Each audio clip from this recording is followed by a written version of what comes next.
between themselves and Saigon Buffalo, the team that's daring to contest those playoff spots. So, SBTC, yeah, the tools in their hand to make it a good one. Now, on towards the Rift we go. No early game aggression at the level 1, of course. I mean, we could actually see it with those supports, right? With Palat being on the Galio, Taki on the Vulcan. They have decently strong level 1s in the support position, I gotta say.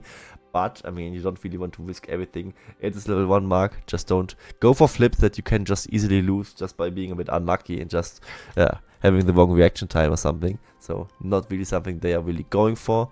As we see the junglers really going for their first early game routes. Actually, it will be DNK going for his red buff on the blue side first, so he will actually path towards the Cassante and might just pay Husband an early visit at the 3 to 4 minute mark. And on the side of Gui, he also kind of maybe expected one that Vaughn will want to cover his top laner to prevent any dive or gank shenanigans in general happening. Yeah, we could also say it's the red buff side, so you can always see the three camps into a bot lane gank, that sort of thing, things to that effect. Lots of trading going on early in the mid lane. Want to try and force the enemy laner to try and back early, force that teleport when they don't want to. Currently, it's DR1 getting the bad end of the trade so far, so it's a much better showing this time around from Froggy being able to actually take the pressure to DR1 on the Ari. Can Enpa land this Q? No, it can't, so Husband walks away a little bit happier. Now, yeah, just going to see as the trading continues. Palette missing out on the Hero's Punch, the Justice Punch. Justice Punch. Justice Punch. You're with me. I mean, if you don't know an ability name, just ask away, or just say the wrong one, and I will correct you instantly. As that's like the one thing I know. I mean, if there's some things I don't know, but there's this one thing I do know, so might just well enjoy this one and live with it. As we see the level 2 push coming out, right? Galio and Zaya, of course, being very strong in this one, especially against the Zeri, right? I mean, a lot of AoE damage to the wave being done by the Winds of War. Palette, however, missing his Justice Punch, so. Actually, he's still with the for level 2. I get it, don't rub it in. I didn't even mean that one. I just wanted to highlight Palette missing a spell. The Galio E, sorry. Sorry. Yeah, thank you. They are only known as Champion and QWER. These are names officially. No, we're going to see a bit of setup potentially from DNK. This would be very aggressive to pull off. But Palette, he starts it off with a taunt. It should be a nice follow-up. Exhaust comes down. Taki going to force the flash out. And oh no! Can't quite get it. It comes out just in time, but now Slater's flashed too far. He's going to just fall down. Husband is here, has the flash, gets that clean up kill. And it's a huge flub from the side of SBTC. It's first blood and a second kill to the side of the Buffalo. Yeah, also just well spread out, and I wasn't quite expecting this jungle path outside of DNK. I think neither was SGB, and I gotta say it wasn't really good. I mean, they tried to combine the Shield of the Wind, the taunt by the side of Palette to get Taki down pretty quickly. Also the Vault Breaker, now we see it in the replay, landing on towards him, but they struggled to kill him really quickly, also through the bone plating being there. And at the end of the day, it was just Shogun revolving himself with that first kill. Husband TPing to the defense side, able to secure the kill with a flash counter strike into the bonk. That means 1 kill to Husband, 1 kill to Shogun. And those are the ones that really want to have the head start in the early game, as they are scaling so brilliantly into this game. It's an absolute disaster for the side of SE. I just gotta call it out. I mean, I think we say this word too often, and it just everything falls apart so quickly, but even DR1 also in the mid lane, but falling down to 4 in the CS department, a rare sight to see, and in every lane there's already a slight disadvantage with the comp that should snowball. Yeah, it's so... You can't do this. Look, okay, Slater, I understand why in most circumstances you're thinking, okay, it's a Zeri, you're gonna just sit there, you're gonna play a Cull, you're gonna scale happy. But if your plan is to do a level 3 gank, you gotta start Dorans, or at least a longsword. Like, you need that extra damage. As DR1, as you talk a little bit bad about him, he comes back with a pretty decent move there. Emperor's gonna actually try and make the most of that teleport away from Husband to get a good bit of CS lead, put some pressure down onto this turret. Should be able to secure that plate for himself pretty soon, if he can get this wave to crash properly. Probably not with this wave alone. Trying his best. He can't really like melee walk up against Husmet. I mean, Husmet is down in experience a little bit due to this teleport play, right? He lost a lot of CS for that one. So that's like the consolation prize, right? He got the kill, but at least like it's a huge CS lead for Emperor, which will equalize later on in the game eventually if Hasmet happens to scale next to him. Right now they should be like probably around even in gold, maybe even Emperor still being a tad ahead one, as he is very short of completing this plate, but not in the position to really get more out of it. Hasmet, however, if he lets his counter strike, as much as be a dead Emperor. One leap strike more. Oh, dead Emperor. There's no flash, but there is on Hasmet to follow, so Emperor does get away just. Yeah, a bit of a greedy recall there. Good charm will land, and in the bot lane, the fighting keeps happening. The back step of the punch gets interrupted by Taki, but that's a big blade caller, and that's a pick onto Slater. Onto Shogun rather, and now Taki has to try and book it. But in the mid lane, Froggy just picks up a double, and all the woes are never mind for SGB. This mid jungle has just not come together. This just tells me that Observer 2 definitely hates Froggy and doesn't want to show him off with his double kill, as we see the another play. That's how I like the replay, but you see the charm from DR1, definitely something that where they really went confident, I guess. And Froggy is on 200 HP, and he turned this play around somehow. Probably will land the chance right here. He goes for the distortion into the chain. DNK is wall breaking out, and he just gets blown apart. Froggy with a good flash right here, and Guri together with Froggy. How many HP does he have? Like 10? Must be. Okay, look, that's insane. So rude. That is so rude that he didn't actually get the kill there. Now, DNK has to try and get something back. No distortion, no ultimate either. They're not going to quite have enough to get through there because DNK doesn't have his ultimate to work with. But look at this jungle gap just opening up. That play in the bot side, considering a backfight, has given so much space for Guri. He's built up 10 CS, so that's a couple of camps ahead. And with that double kill, well, the double assist in pocket, he's just now going to be monstrously ahead of DNK. DNK still has the ability to pivot the build into a Black Cleaver this time. That's a practical thing, right? Divine Thunder and Black Cleaver have almost the same item build, right? It's Carefields, a Kindle Gem, and then you just have to decide. Do you go a Sheen, do you go another longsword, and do you finish it off like this? And yeah, in the Divine Thunder Rush race, it's DNK. No, it's DNK being firmly behind. So yeah, might just pivot to the Black Cleaver. Either way, Ocean Drake #1, or Drake #1 rather, being picked up by the side of SGB.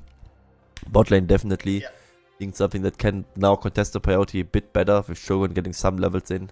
He did get killed earlier on in this play where you got kind of being the short end of the stick to Slater, but also Emperor, DNK punishing at least, getting the Swift Herald as a cross-map play. Right now I think that Drake definitely is being up to par to the early Herald, as the Herald charge got definitely nerfed on.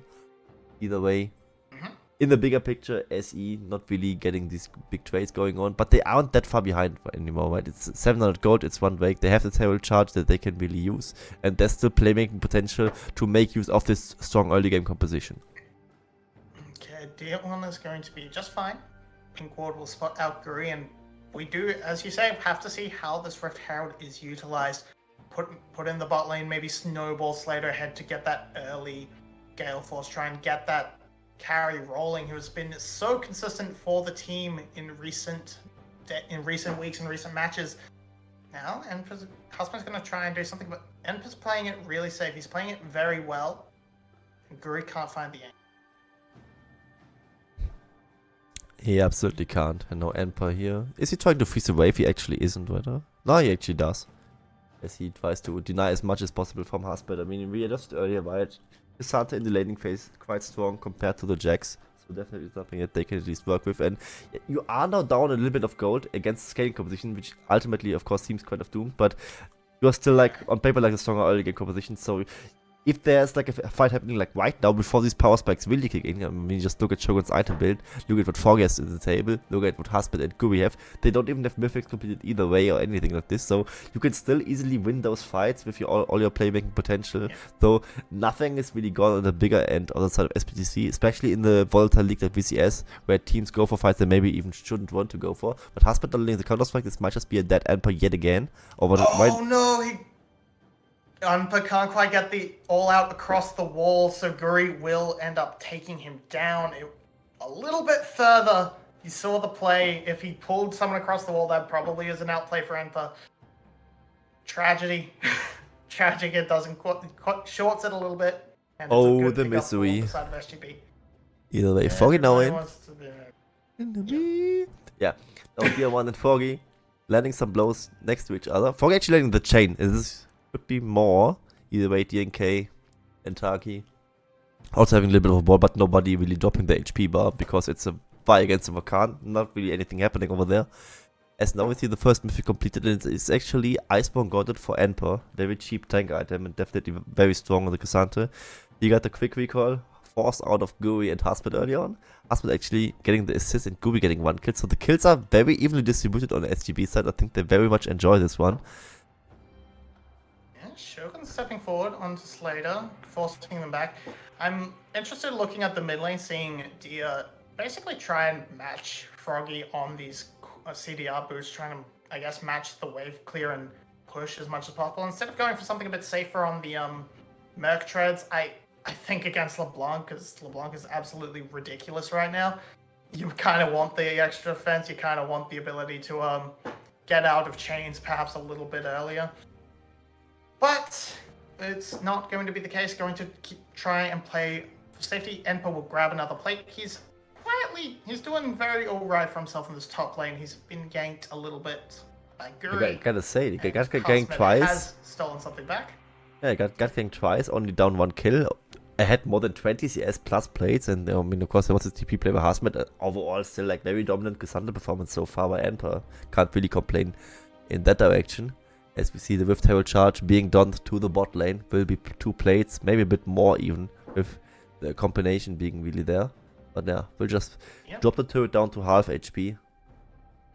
And I mean, the old Herald charge would have done a little bit more, but this one still doing quite fine. And overall, Saigon Buffalo ahead 1000 gold, got the first Drake, will probably make a play towards the second one as now SE is resetting, so the priority in the bot lane will probably shift in their favor. Maybe even a play that they are going towards, but probably not, as Pilot and DNK are very hard to be engaged on. Yeah, we're gonna have to see how they can pull it together. This shouldn't be an engage, but it's also kind of hard to they don't have the best wave clear in the world. They managed to piece it together to allow by the time for Slater to return. But yeah, just SGB finding smaller advantages across the map, a wave here and there onto some of the carries, onto Shogun in particular, just much better map rotations and getting kills and playing things out. Now they're going to get themselves a second dragon unless SBTC can respond, but with Ari chained to mid lane, the bot lane only now being able to leave, no real hope. Yeah, they can't really do anything about it, as this one will be the second Drake for some SGB. Their combination is scaling quite nicely, and that's the thing, right? Do they just keep stacking Drakes and snowballing over that, despite being the scaling comp? Or do they just now play completely back foot and just, wait and scale, give SBTC maybe 1, maybe 2, maybe even 3 Drakes, and then just bash their heads in with all the late game scaling they have in their composition? It's both approaches that could be viable, but I think they probably, as long as they aren't contested, just take Drake after Drake. Well, what's stopping them? Yeah, and I especially think with the Mountain Soul, it's one of those dragons that you kind of don't want to give the individual ones over if you can avoid it. You don't want to just concede them. Maybe you don't do a complete fight. Okay, Enpa with the bait pulls Harsmid back under it, but Taki is here. So is the teleport. It's a good force coming out from Emperor, and as long as he stays safe and he has a Slater to dash to, that just means it's a teleport forced. Unfortunately for SBTC, Frankie kind of wanted to be here anyway for this Rift Herald. Seems to be the case. This Froggy, like, he just keeps hunting, right? I mean, another chain. It's a support Galio. He can't kill him, but he can at least annoy him enough to get him out of there. And this nets the second Rift Herald to the side of SGB. They just get every major objective aside from a single one. That was a cancellation prize while the first week was happening. So they're definitely very happy where this game is really going. And them looking towards a game 3, maybe potentially, if they can really keep on this tempo. And even if they can't, but they aren't really forced to do much with their composition, but they are still just looking so good. And SBTC, also in the back of their minds, might just really try to figure out what could really work in a potential game 3 here. It's just this LeBlanc has had so much control over mid lane. Dia1 has not been able to put any pressure down. He's just ducking in and out of the jungle, making its life hell for DNK. making life hell for Paulette. Just pure control. This champion got so much extra power now. It's so much of it has always been a nuisance. You have to commit entire compositions to cut down a LeBlanc, and now every so often. Fortunately for SBTC, they don't have a great anti-LeBlanc composition, though. Oh no! Okay, the ultimate does land from the Galio, and that will actually secure the shutdown. Unfortunately, it goes onto DNK rather than the Ari, but that looked like it was about to fall apart. That's a juicy shutdown right there. I mean, Froggy definitely shouldn't step up like this and use all the mobility tools on the LeBlanc to really escape from those situations. Either way, shutdown being onto DNK, I mean, it's still early enough in the game where I would say that the jungler can definitely make good use of it. I mean, definitely a mid-game spiking champion on the Vi, so maybe the difference for her to get Mercs or not get Mercs or something, or maybe just get the next damage item going, which might just be a Black Cleaver or a Steelbox or anything along those lines, or maybe Death Stance or whatever the kids build these days. Yeah, that's kind of bad, but if you just spend money for a Kindle Gem and you just gonna go to Juicy Shutdown, much rather give the kill to the Arwi, but I don't think that they really had the choice here. Just deal as much damage as possible, just kill that damn LeBlanc before she escapes, so a kill is a kill. He just now finished his plated steel caps, and the turret on top end as well, so Goldlaw basically being dead even. Froggy definitely dropping the ball a little bit here. I do think the Anathema Chains would actually be a good pickup though. It's the soul magic damage of the LeBlanc, so you don't have to really invest in magic resist. And if you land any CC onto her, she gets CC for significantly longer, and LeBlanc is a pain in the ass to land CC on, so you might as well make it count. So and plus they built that last game, so that's what I expect. So go on to Froggy once again. The follow-up from DO1 is fantastic. They can't kill him. Yes, they can. DO1 picks it up this time around, but the collapse from the rest of SGB is good. They pick up Slater on the back end. It's a 1-for-1. Teleport has come in for Enpa. There was a good wraparound. Rift Herald will be dropped. Dia just has to leave. So with this pressure, that should be mid tower. Not quite, as they can't really go for the demolish proper. Either way, let's not work for that. The fight is still going strong. It's gonna keep going. Dia's has returned and can clear the wave. Harsmet gonna get nabbed by the side of the Everfrost, but not rooted in place. It's a health advantage for SGB though, as the dragon is set to spawn, so may come out okay. As it's a good pick onto the LeBlanc here. Is it though? I mean, they spent like virtually half an hour to really kill him, and at the end of the day, it is actually Slater falling down, giving a shutdown over to Hasmet, so it's actually gold-wise also worth for sort of SGB, and them trading evenly definitely something that they are fine with anyway, as the next wave is now spawning. Also, they just now gave them a good opportunity to get this Rift Herald crash down. I mean, mid lane T1 turret's still standing, so it's probably at the end of the day kind of fine for them, but they will likely lose this third Drake right now, as DNK is not even looking close to contest it right now. They're not even trying. The other members are... I actually think they should try. I mean, they are still like almost even in the game. They are on good, decent mid-game champions, and this giving away with no resistance whatsoever definitely feels like uncalled for. And now SGB is on soul point. It's a singular mountain drake, and you earlier addressed it, right? Singular mountain drakes are like the strongest singular drakes in general, right? They give you so much resistances, make it harder for Ari to get resets in these fights, to get another spirit rush off, make this one combo burst potential of the Vi plus any carry very much weaker, and SGB is living happily right now. Yeah, we just saw DO1 pivot straight to the top lane. It feels like either they didn't expect SGB would go for the dragon straight away, or they just, were willing to say, no, we don't need it. We can let ourselves get put onto this clock where we have to fight every 5 minutes. And you should never want to let yourself get put onto the clock. You should at least attempt to send DNK over, maybe for a look-in, but they just didn't even... They acted as if the pit wasn't there. And now SGB, they still have a 1,000 gold lead. That hasn't shifted, so that's a bonus for the side of SBTC. But they pick up that extra dragon. They have that point of pressure now forever.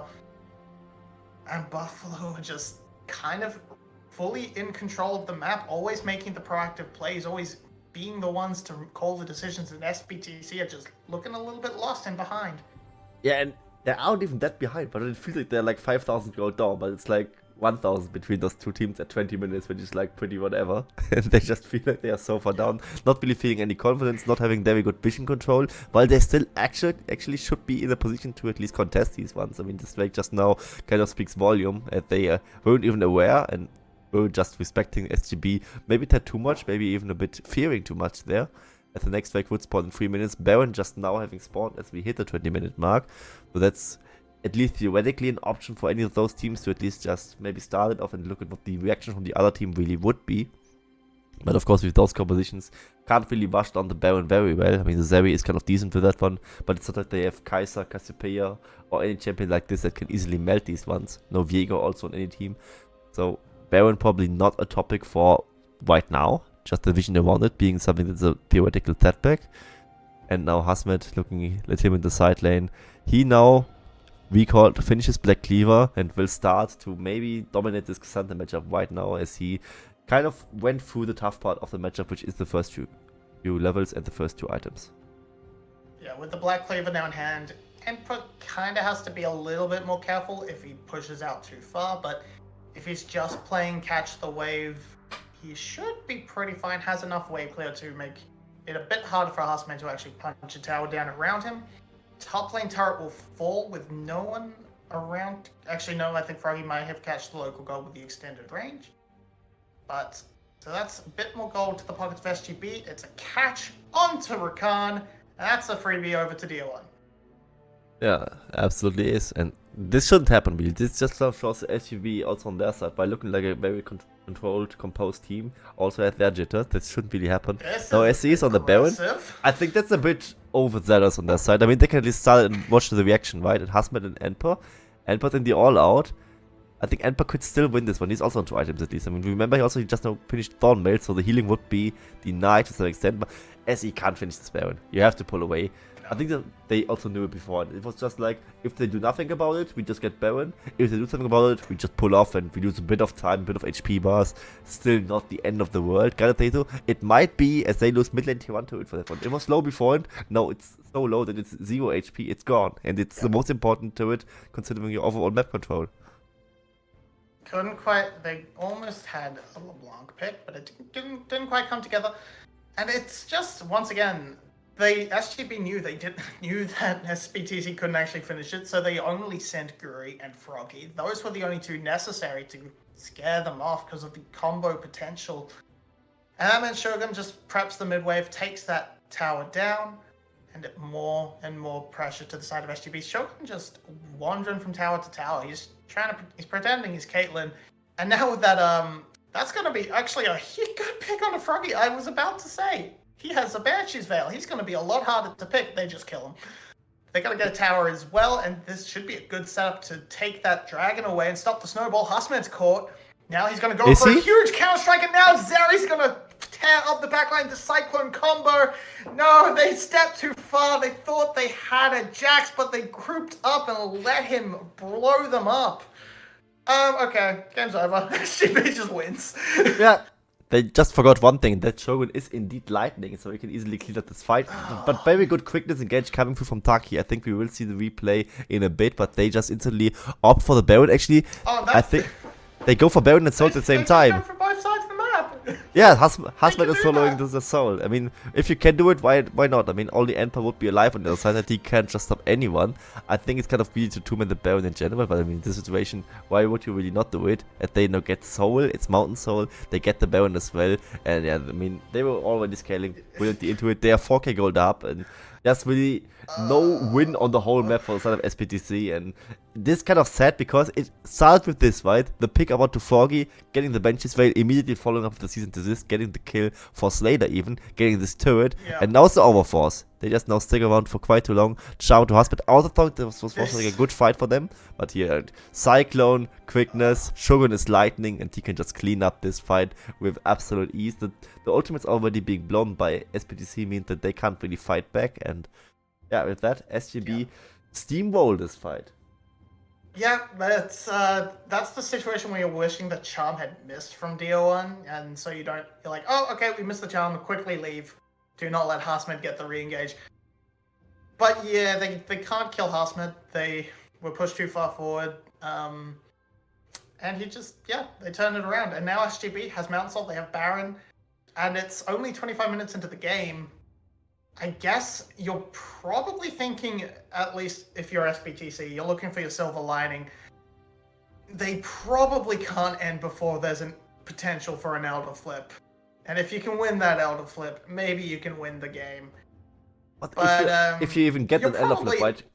You would be the team that starts the Elder. Thinking, you're realistically hoping you're realistically looking on to game 3 and figuring out what you're going to do there. Yeah. But I think your best bet is hoping for a fail dive instead of SGB, where they like tank turrets for way too long, and then you can maybe find a good engage with Featherstorm plus Blade Caller from Slater and pick apart the target. Either way, mid lane inner turret now falling, SGB stampeding over this one, and there's still like some time left on this Baron buff, a bit more than a minute actually, so they can just easily keep forcing on multiple lanes. They also have a Jax on their side, so easily to just at least go for a 1-4 or 1-3-1 composition. They don't have to push it in 5 versus 5. They actually can, but they don't have to. And SGB, now pushing both mid lane and bot lane at the same time and getting chip damage after damage in with these Baron empowered minions. Means SE has very low changes. And an Elder Flip would be like maybe their second best bet, but I mean, SGB doesn't have to start an Elder ever, so SE would have to start it, and then SGB can either like threaten to end the game or just win the fight or just fight the Elder itself. Okay, but here's going to be a fight now, probably to end the game. It's going to be a huge setup. The hero's entrance doesn't actually get onto anyone. Husman is going to escape just by the skin of his teeth. It's a huge blade call, but it doesn't matter because Slade is dead, and so is everyone else on SBTC. They've still got Baron. They're going to just send DO1 running, and they can just end the game here. They've got teleport on Froggy. He's going to back and come back in. It's kind of getting betrayed by the minions there, and DNK just leaves. I don't know why DNK didn't get knocked up there. Either way, it doesn't really matter. And the game is kind of finished. Froggy's finished as well, but it doesn't really matter in the bigger picture.